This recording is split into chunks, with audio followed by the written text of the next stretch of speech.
Hi friends, I'm delighted to welcome each and every one of you to this CPSM learning journey, exam 1.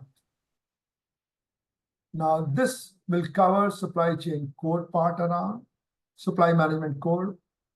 Let me also touch achieving CPSM designation. Designates or demonstrates a high level of knowledge, skills, and commitment to the profession. Well, friend, with this, let me start on exactly the CPSM certification journey. The way I look around, it's a crucial milestone in your professional journey. What we will try in our best is to go deep into principles, practices, and strategy as well to make effective supply management. But the content, which is, I would say, your unique thing in this one, is a blend of both ISM Professional Series and CPSM Study Guide. I'm sure those of you who have already got the materials around. Study Guide gives you basically each task by task, how many questions will come around in the exam. So it gives you a structure task by task. But it may lack some time in giving you clarification what the subject is. If you want to understand more in the depth of the subject, Professional Series helps you a lot. So I tried to blend both of them, then you get a good blend of the subject knowledge. Plus, you're also able to prepare for your exam. If I say it won't be wrong, if I say it is not just a credential, as I said in the beginning, it's a testament. Testament of what? To your expertise, professionalism, and commitment to excellence. And I'm proudly to say this because this comes from an organization called ISM, in short, Institute for Supply Management World, which is in the US. They have been in this business for the last 115 years. So that itself shows is a testament to your expertise. Recognized globally as a benchmark of proficiency in supply management. My request to all of you would be to take this training with an open mind. Don't get biased, you only have to listen this for the examination. No. The main thing is that you should have a thrust. You should have a fire for knowledge and willingness to engage with your fellow participants. So try to understand, because half the knowledge, maybe you get some ideas from here, but then we do have a CPSM group as well, study group. Get engaged with them, try to learn from them as well. Training is not merely passing the exam, again I'm emphasizing, it is about acquiring the skills, insights, and confidence to excel in your roles as supply management professionals. So let me touch also this one, the content of the CPSM exam 1. The key competencies you may call. The key competencies, one is sourcing, which I'll be covering today, which has the total exam, if you look around, out of 165 questions, 50 questions are from sourcing. The second one, if I look around category management, 10 questions. Negotiation, 14 questions. Legal and contractual, 21 questions. Supplier relationship management, in short called SRM, 43 questions. Cost and price management, 18 questions. Financial is 9 questions. So this helps you to strategize your preparation for exam. I'm focusing on knowledge and skill, yes, but to pass the exam, you have to strategize where I need to focus a lot. Sourcing and supplier relationship management, 2 areas, become 93 questions. So out of 165, even if you do 93 all, you get passing marks. Now you will find total is 165, but plus 15 are unscored questions. Some of may be thinking, guys, why they're troubling us with 180 questions when they're only scoring 165. These 15 questions are to improve the secrecy of the questions around, to make it foolproof. Plus, it helps the people who organize the test to take a survey of new questions. New questions are not launched immediately. They go as a trial. They try to see how many people are able to clear those new questions. If they find, okay, they are 70%, 60%, or if everybody passes it, if the questions are too simple, so they do it every time 15 unscored questions are out. Well, you will not know which are the ones which are unscored. Well, friends, to begin with, let me also touch, because the whole book, if you look around, we talk of supply management, some people may say supply chain management, they are used interchangeably, no issues. There are differences, minor. One covers, chain covers end to end, other one covers most of the things around, except it may not cover the customer part, but both are used interchangeably. Now, understanding procurement and its evolution to supply. Traditionally, yes, in the good old days, it was the buying functions, purchasing functions, procurement functions, then became supply management, and now broadly it is also called SEM. So that's the way evolution has happened. I would love to give you a flavor of the whole change around before I go into the subject of sourcing. Very first, understanding procurement. I know, I'm sure all of you are very well conversant. It covers a wide range of activities involved in obtaining goods and or services. It can be civil works also.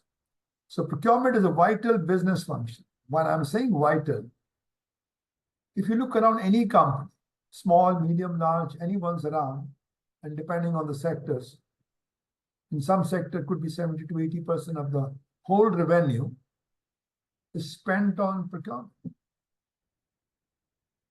In some companies, if I talk a very extreme example like Apple, the whole thing is supply chain, end to end. One side is a design, supply chain, and marketing. So the complete activities are outsourced now.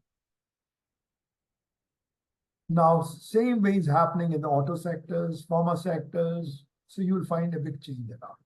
In service sector, maybe 40%.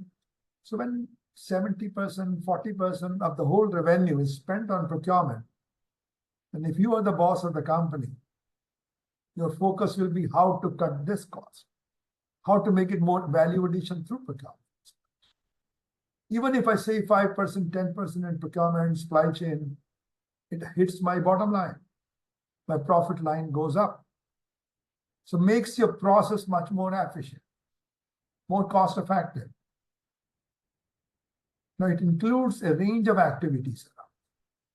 Very first thing, whether you call procurement, whether you call supply management, whichever you want to call around, the very first step is sourcing. I have to source the supplier. I have to identify the supplier, select the supplier, whether within the country or outside. How to do it, we'll be discussing more in detail. So once I identify the supplier, I want to negotiate. Supplier X may be from one country, supplier Y may be from another country, Z may be from another countries. Each come with a different cultural package.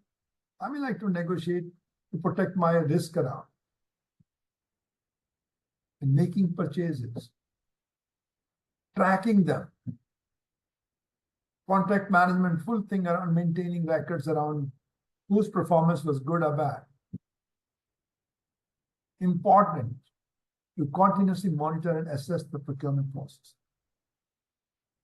Now, all of us know very well, procurement, supply chain management, whichever way you call around, is very paper intensive, very labor intensive. So with my knowledge of whatever company I have visited in the last 12 years in India, I go every month around 2 companies, I visit around 2 or 3 companies. So based on my experience around, I can say, normally a procurement cost, processing cost from requisition till placement payment. Look at all the steps. Look at the salary of the people involved in this. If I add all of them, it is around 6,000 to 7,000 per purchase, which is too high.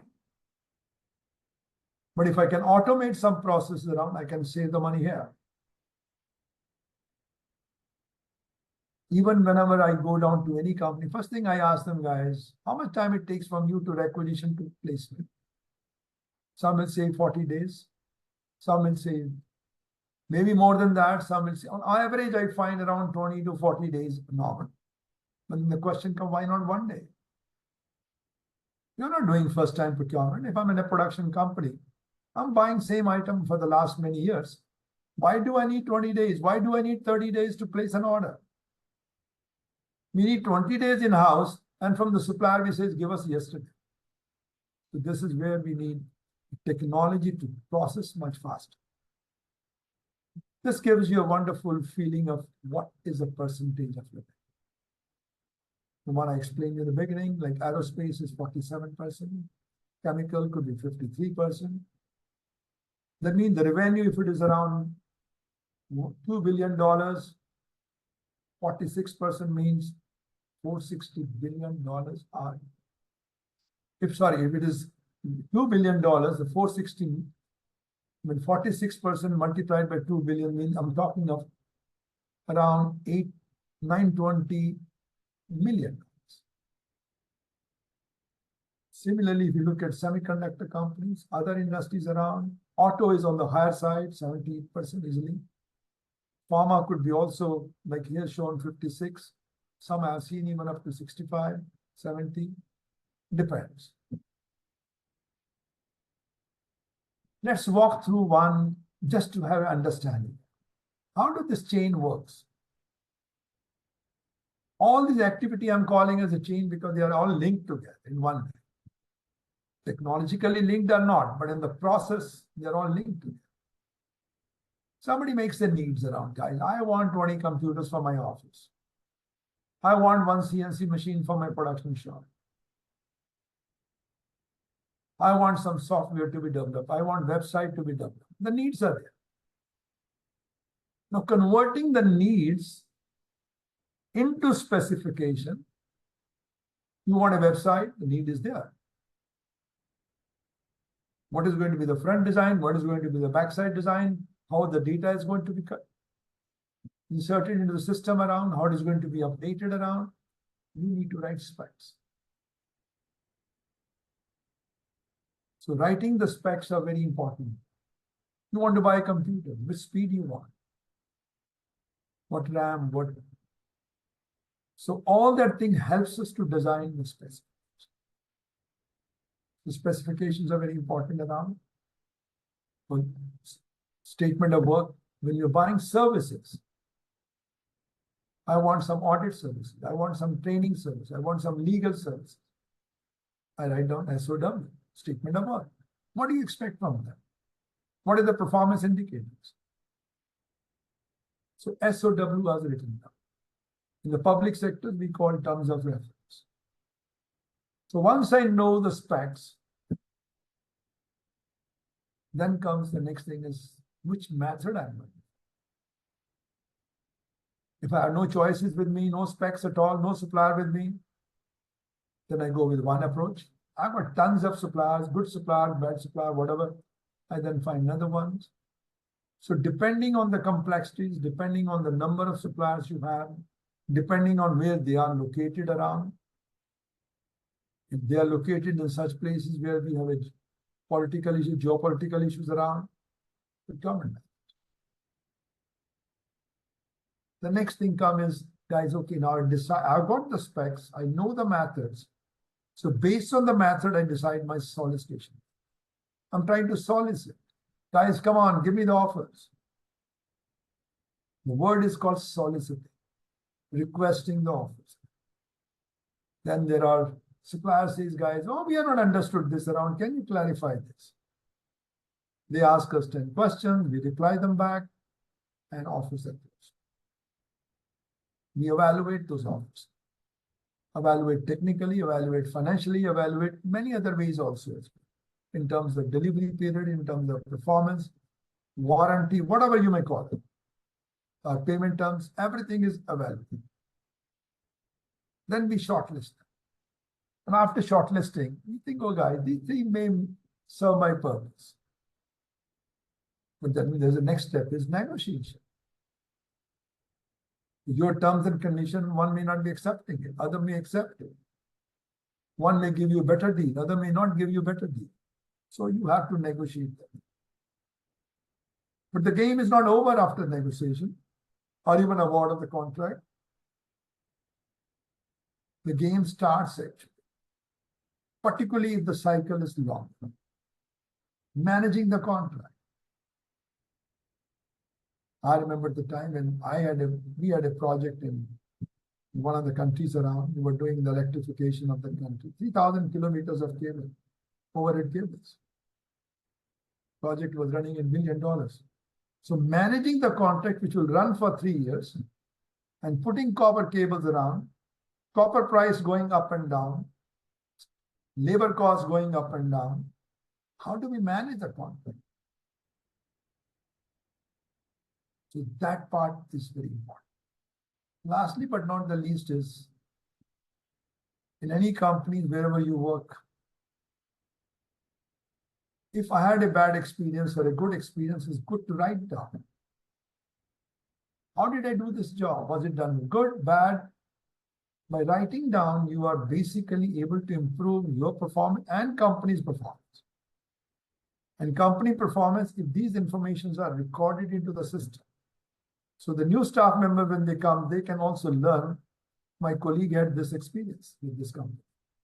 Evaluate the performance. That is a broadly one, I would say, is a chain of activities with it. Importance part, I don't think I need to explain much more. I think we showed you the procurement and supply chain. Because procurement is a major cost part. If I add the logistic costs on top of it, more or less it covers my whole supply chain. So now if I look at that way, if 60%, 70%, 40%, whatever you may have depending on the sectors, that shows procurement is not a support function. Procurement is a strategic function. So this is where importance part comes around. Over the last few years, I would say in India also, the role of this function has grown up.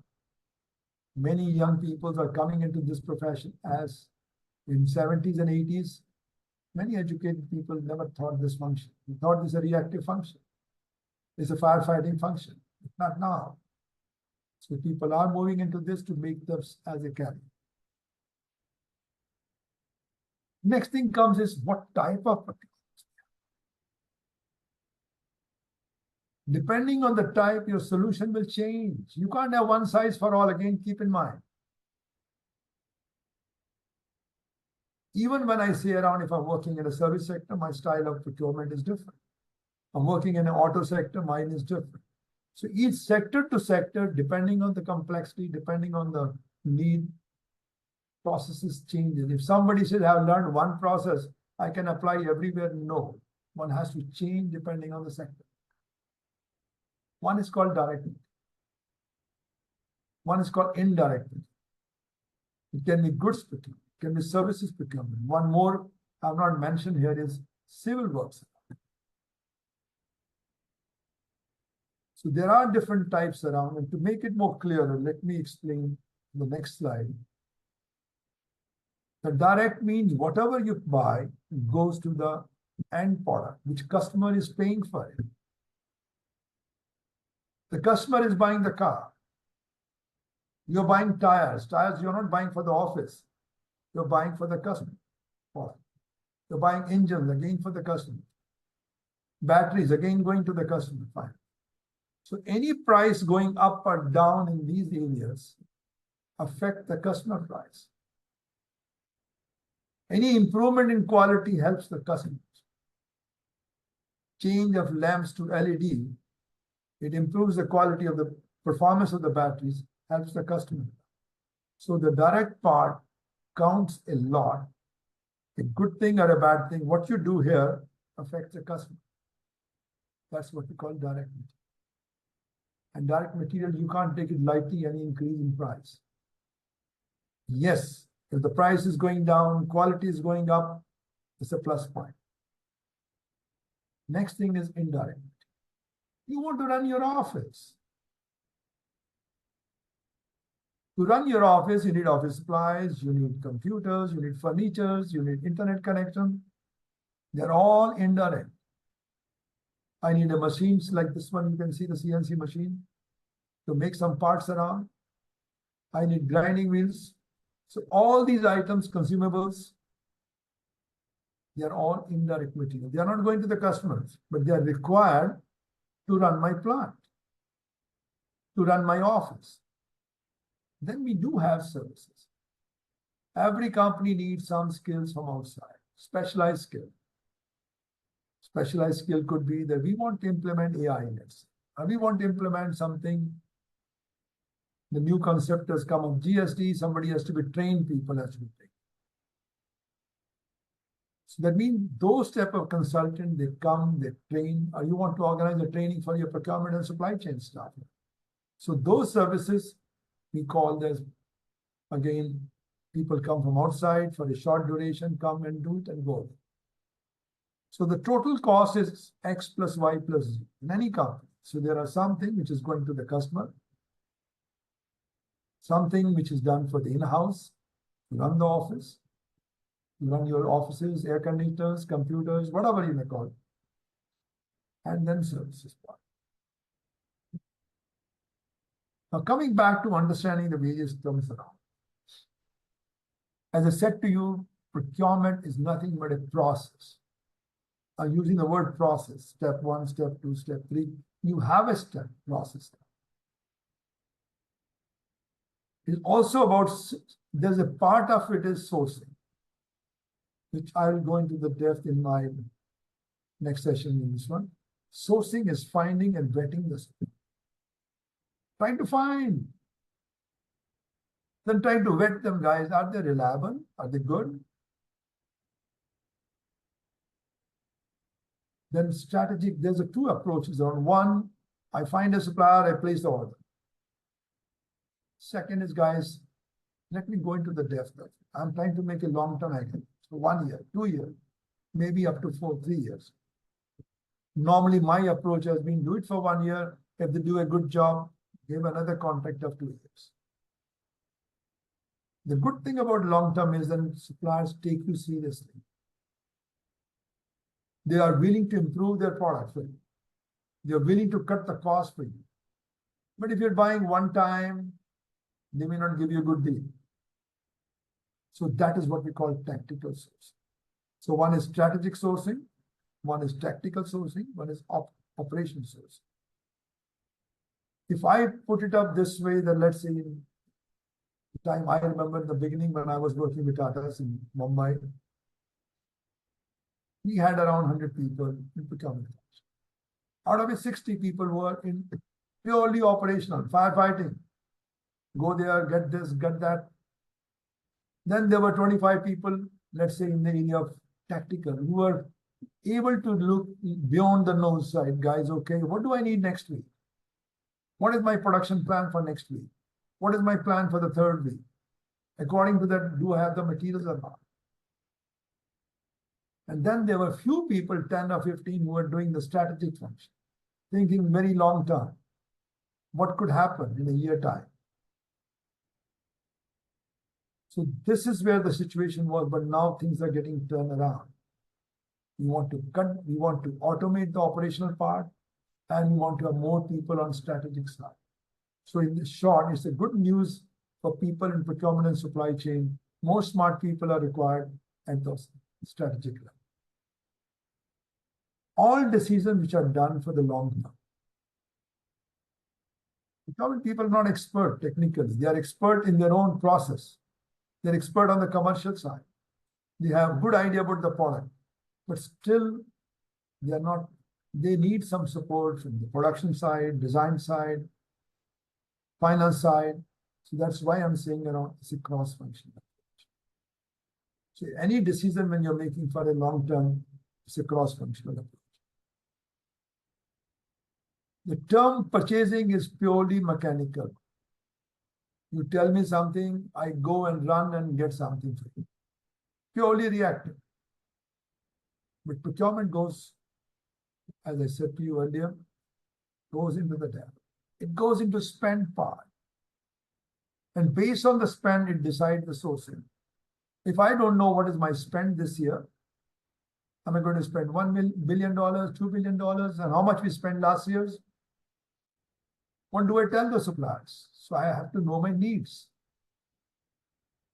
Negotiation, contract management, operational purchasing, account payables, vendor data, and performance plan. That has become very important.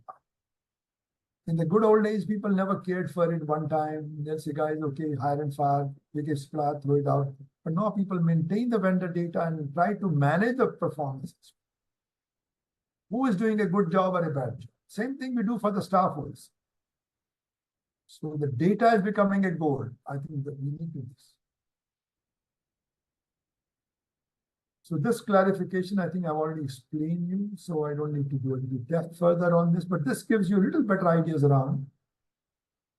If you look at the procurement, starts from the deal, goes to the research and source the supplier, creating a supplier list, issuing the request for quotation, proposal, whatever the needs may be, even I also request for informations. Then we evaluate. How we evaluate? How do we do the scoring of them? That's very important. Negotiation part. Receiving the things. Perform quick quality checks. Analyze the KPIs, key performance indicators. This thing I see many times missing with many companies around. I said, show me the purchase order. Show me the SOWs. Which are the KPIs? Which are the SLAs? That part is missing. So build supplier relationship. So can you imagine this amalgamation of so many steps? While purchasing simple is very mechanical, you receive the requisition, you send some quotation in case you don't have a long-term agreement, and create the purchase orders, get quality audit, receipt, and pay. So broadly, if I summarize this one, the definition-wise, so we call source to pay. I source it, I manage it, then after managing, I made a long-term agreement, then operational purchasing and account pay. So the last two steps are purchasing, but all end-to-end is procurement.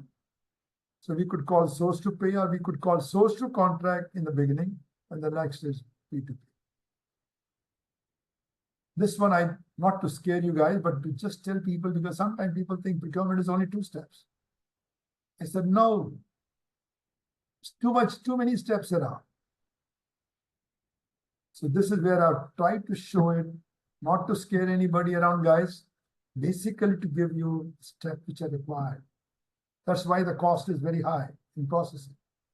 First thing, we specify the requirements. Then I check what is going to be the price. Based on that, I may make my budget. I have to get a financial approval, budget approval. And once my budget approval is there, then I make an acquisition. Somebody has to approve the acquisition. Then I obtain offers from supplier, evaluate offers from suppliers, select supplier, complete purchase order, approve the POs, send the POs, check order status, receive the shipment, review the invoice, process exceptions, approve payments, send payment. And by the time 17 step, this guy is already tired and his file is already piling up. So that shows the struggle a procurement supply chain guy has to go through. Now here I want to give you a flavor of what has been happening in the last 2 years. Starting from the 25 years back, then pre-COVID time or just COVID time, and after COVID time, what has happened. This shows it was a very stable period in the past. Very stable, 20 years. People were growing with age.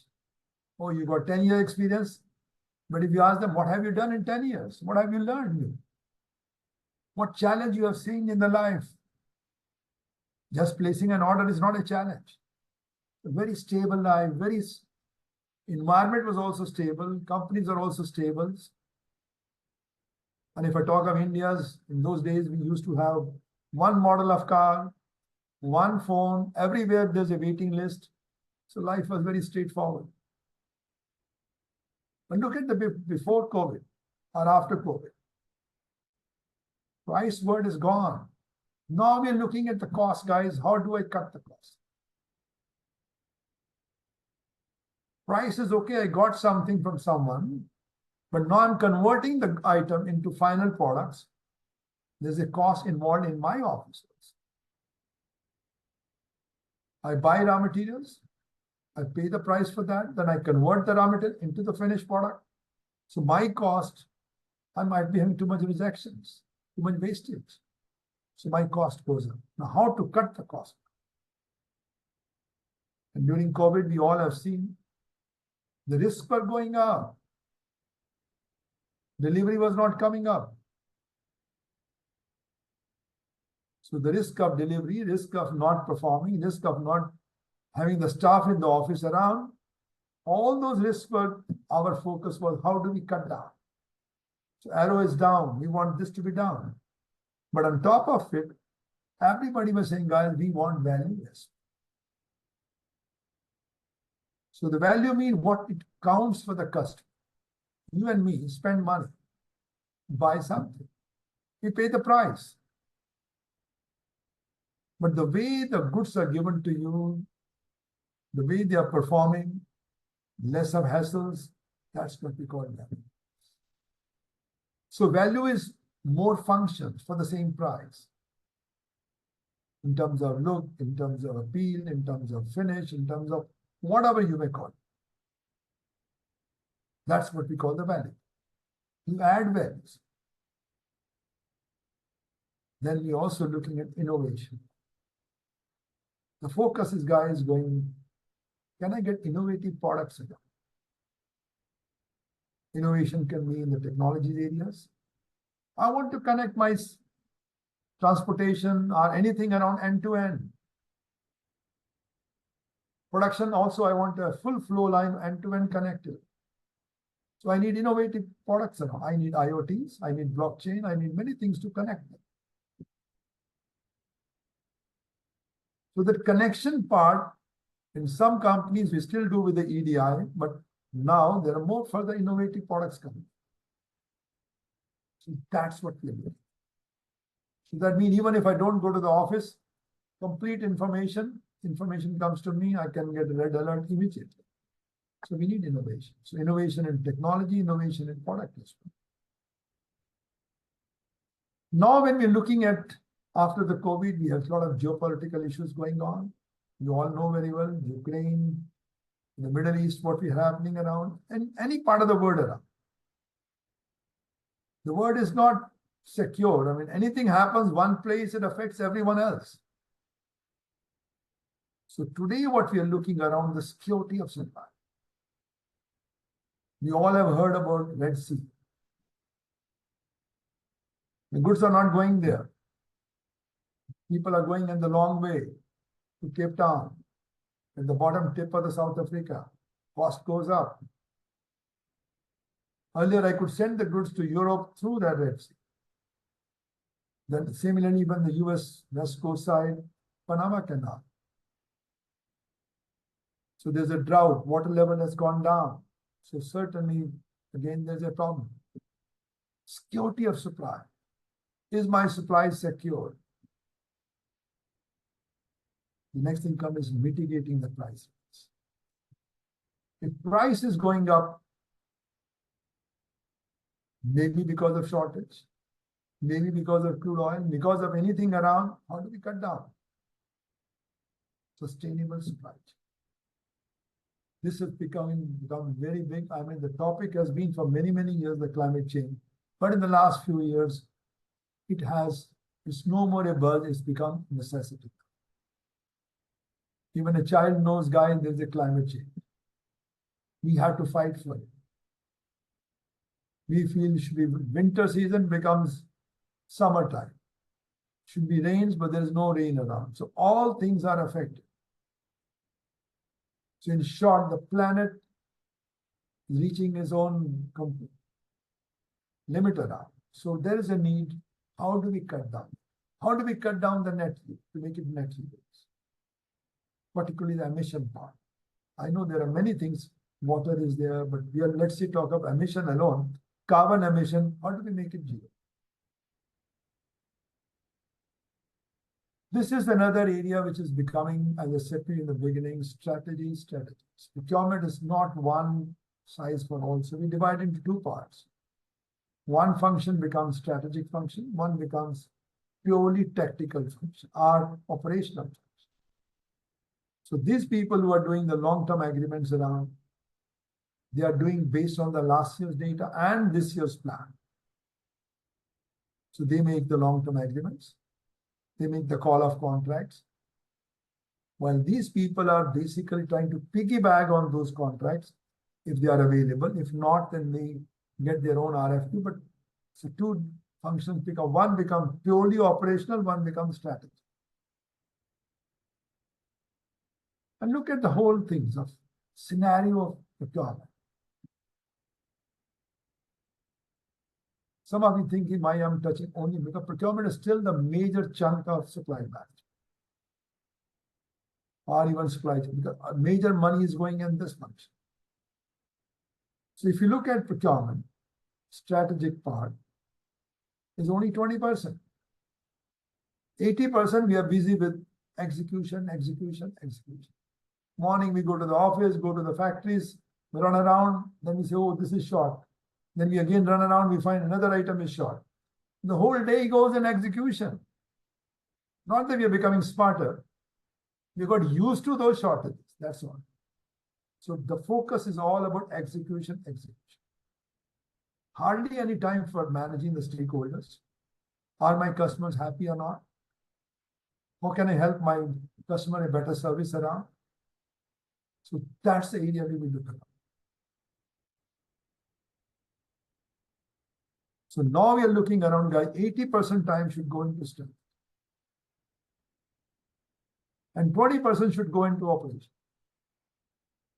It is true for everyone. Even in my own office around, if 80% of time is only sending emails around, business will never grow. The business will grow when we do 80% of dealing directly with them, talking to them, listening to them, improving ourselves. So that part is required. So I think the days are gone, oh, I've sent the replies, my job is over. No. That's the beginning of the job. The job ends when we start calling the people, talk to them, building a relationship again. So this shows the value chain part, where the value adds. The game starts from sourcing, contract management, operational purchasing, accounting. This is becoming important because the payments are not done in time, suppliers' relationship gets bad.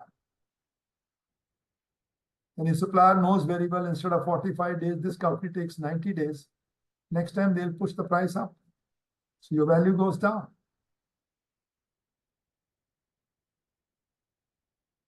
SRM is also there. Master data management. This is a very crucial thing around the data part is important. Nobody cared in the past because they were all operational people. Now people are saying, guys, show me the data, show me the analytics, show me the trend.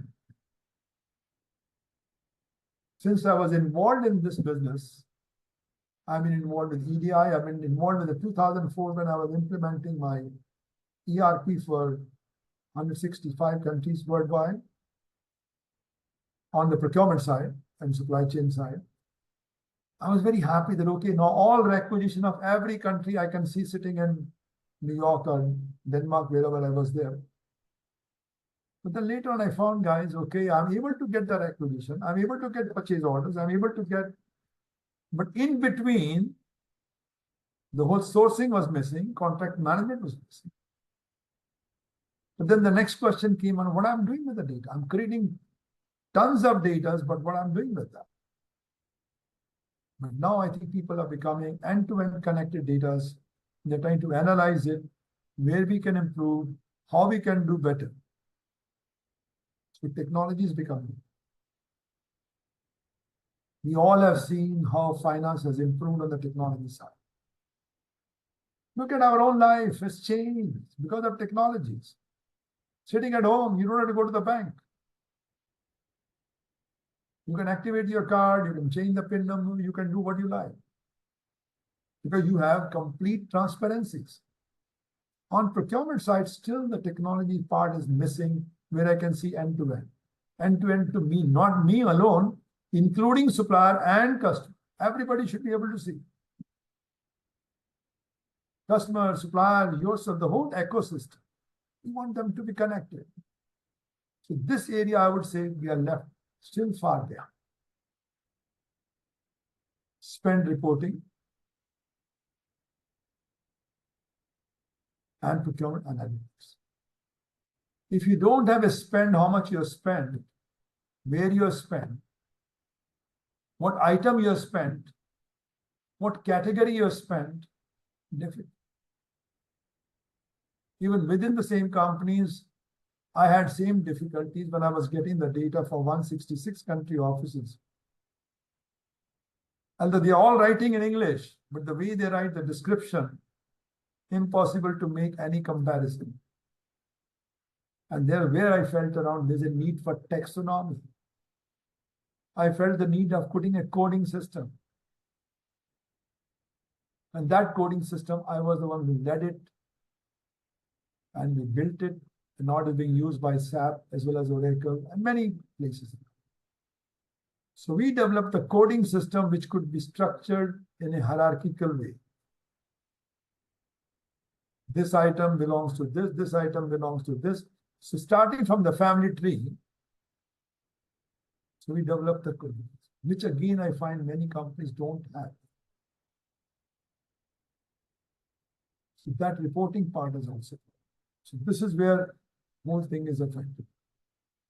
Now this gives you a very good idea around how things have changed over the last many years. Purchasing function became strategic function. Now it's becoming value management. The first pillar, spend. Second, based on spend, I do strategic sourcing.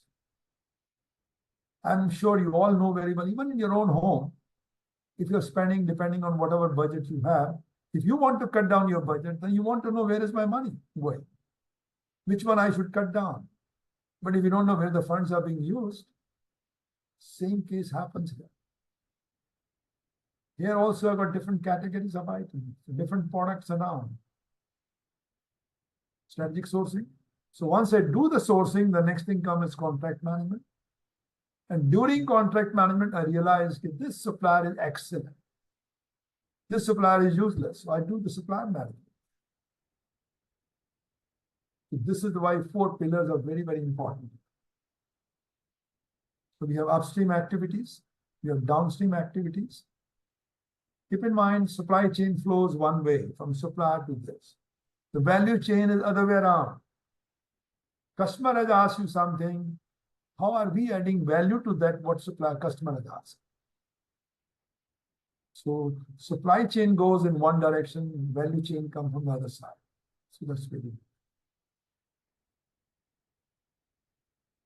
Now this is where the trend you can see around. We moved from price management in 1990s, in the cost management, focusing on the cost. Simple item, if I look around the fan, one fan may be taking around 75 watts.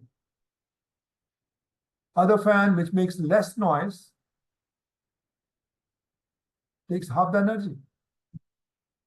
Nowadays, those fans are available now, which I can control from my remote also. Even ACs also could be controlled from X and Y place. Even when you leave the office, you can control. So the focus is coming on cost management. Strategic sourcing. Now from strategic sourcing, you're moving into category approach. I might be buying from X suppliers. My colleague is also doing the same, similar item, but sitting in another department. They're also buying from the same supplier. So left does not know about the right, right doesn't know about the left. But if I combine the two things together into one category, because the nature of item are similar, possibility because the bigger volume,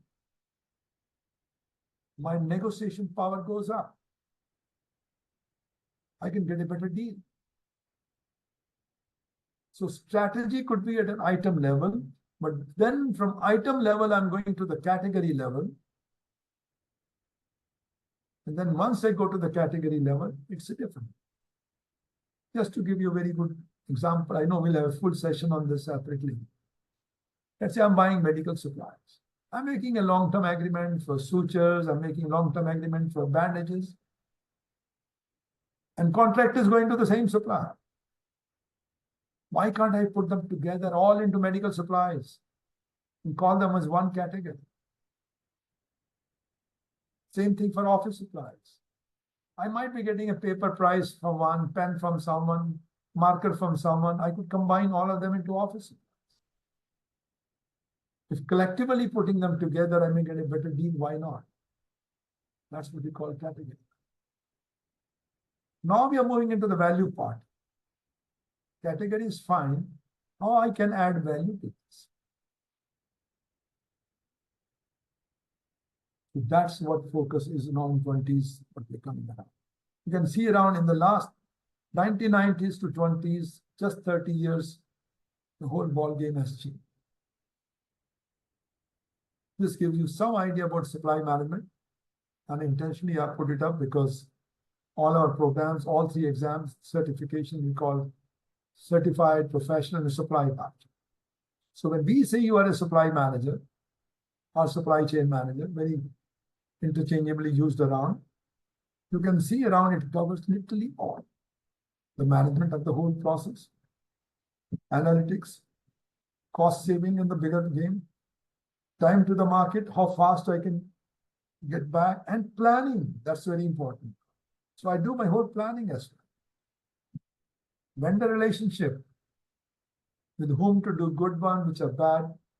Procurement is one part of it. Profit is another. So it covers literally all on the supply side. So when we talk about supply chain management, there are one side is called supply, one side is called demand. So supply management covers the whole gamut of supply. Demand side, in case if I say use word SCM, it covers somewhat demand also. Customer side as well. That's the only minor daily variation. Otherwise, it covers all the activities.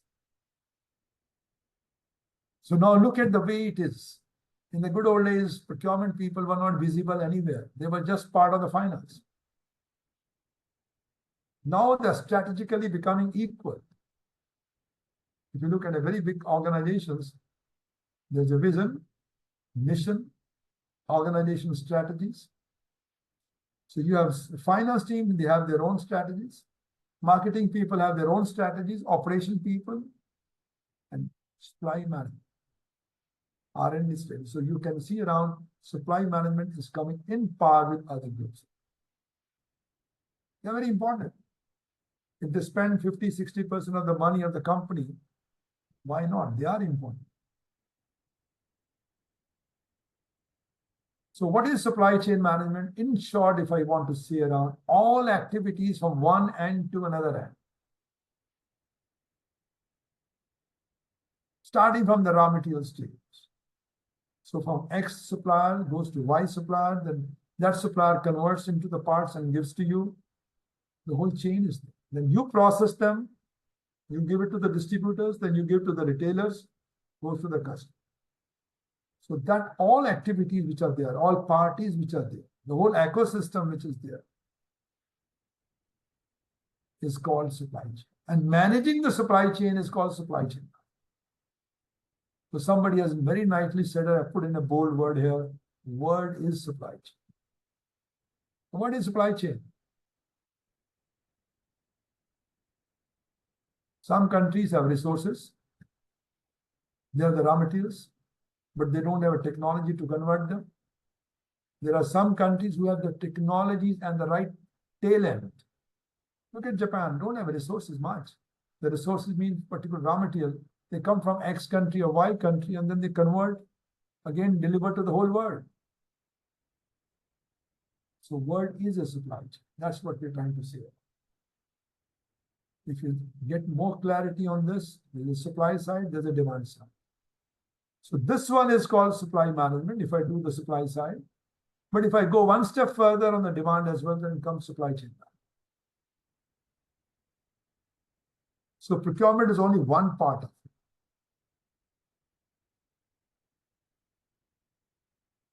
So this particularly CPSM is all about managing the supply side. Now, perspective of SCMs. If you look around SCM, behind each simple activity, there's a complex web of suppliers. You might be having a simple item, one simple item, you say, guys, okay, but somebody is getting the raw materials, even a copper cable, somebody is getting the copper materials, then somebody is making the copper wires, somebody is coating on top of it plastics. Then so it's a chain of activities. In some items, you'll find hundreds of players are involved around, from beginning to end. Even simple item coffee. Somebody sitting in X or Y country in Africa or anywhere around, they are growing the coffee beans. Somebody is cleaning it, somebody is washing it, somebody is packing it, somebody is sending it. Chain of activities. And if one activity stops around, it affects the whole chain.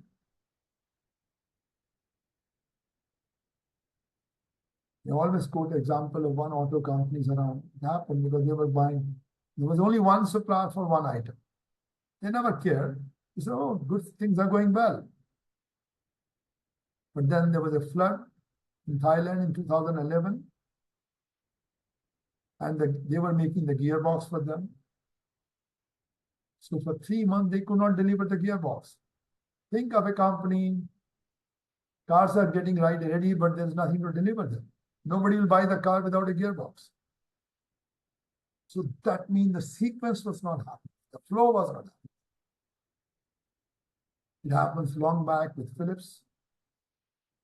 This goes back to 92, 93 something, when they had a fire in the companies around the chips they were providing to two major companies of mobile phone. One of them was Nokia, one was another one's. Then people have to act fast to get it delivered. Otherwise, other players comes in and they take your business. It's a complex web of supply chain. So the whole primary purpose of SCM is balancing demand and supply.